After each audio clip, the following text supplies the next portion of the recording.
Hello， 大家好，我係二高何其旭。我唔知大家嘅身體而家恢復得點樣，我都好希望大家可以有一個好嘅體力，跟住我哋喺2023年有一個更好嘅美好嘅目標去生活。當然啦，我好希望跟住落嚟大家可以返劇場，走進劇場，我哋睇演出，好唔好？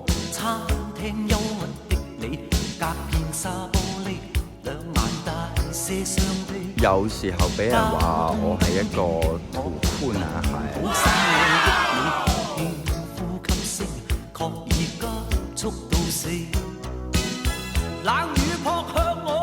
廣州係一個好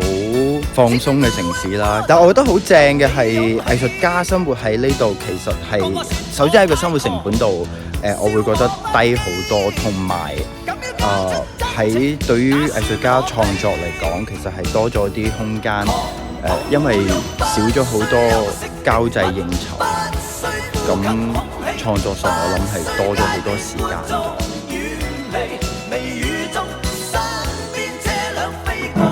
Hello， 大哥，大哥，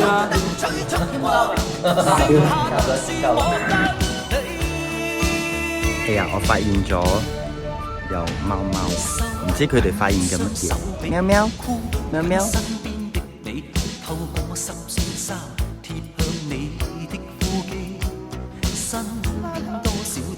恭喜發財係一個，我覺得由係我嘅故事同我父親嘅一個代際嘅一個關係嚟作為一個窗口，可以令觀眾一齊進入一個好似時光隧道咁樣。我哋翻90年代，我哋翻家，咁家裏邊一定會有電飯煲嘅，即係每一戶。哪怕我覺得再時尚嘅年輕人都會準備一個電飯煲喺屋企，即係無論佢煮飯定唔煮飯啦。所以恭喜發財就有好多家庭嘅影像啦、物件啦，或者我希望可以同觀眾一齊有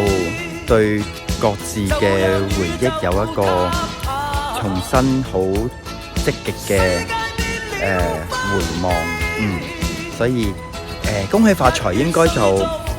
好似係一個移動硬盤，我哋重新打開，跟住喺裏邊揾一啲我哋各自曾經都經歷過，但係又唔係好記得咁嘅呢種感覺咯。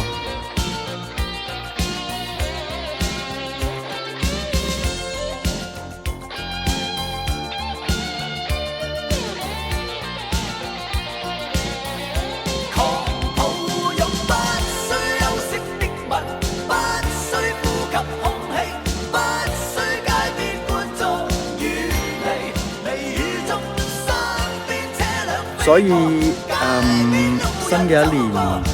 喺元宵節，我會喺雲霧劇場同大家一齊分享我嘅恭喜發財，同埋都同大家講一聲恭喜發財。